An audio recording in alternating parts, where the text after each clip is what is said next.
पिलाने आमे पूर्व क्लास रे गुरुत्वर बेसिक फॉर्मूला जानथिले। आज आमे गुरुत्व विषय रे किछि गणित करी। पूर्व क्लास रे गुरुत्वर फॉर्मूला जानथिले। एबे आमे प्रश्न करिबा। व्यासार्ध 7 सेमी हेले व्यास परिधि और क्षेत्रफल केते निर्णय करी। आंसर करिया। व्यासार्ध अछि 7 सेमी। व्यास सूत्र जानछे व्यास होती 2r 2 into 7 सेमी इज इक्वल टू 7 ने 14 सेमी। व्यास हला वृत्तर व्यास हला 14 सेमी। वृत्तर परिधि सूत्र में जानछे 2 पाई r 2 into पाई र मूल्य 22/7 into r हला मूल्य देछि 7। 7 को 7 कटिला 2 into 22 हला 44 सेमी।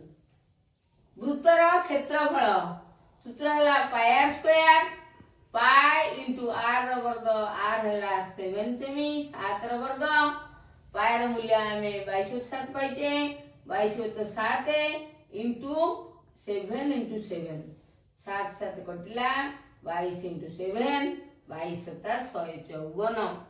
अब मैं क्षेत्रफल लिखला बेले 154 वर्ग सेमी लिखिबा। हम कहिछि क्षेत्रफल रे वर्ग सेमी। ताले हमें पाई गले व्यास 14 सेमी परिधि 44 सेमी क्षेत्रफल 154 सेमी। सत्यबी उत्तर व्यास 14 सेमी परिधि 44 सेमी और क्षेत्रफल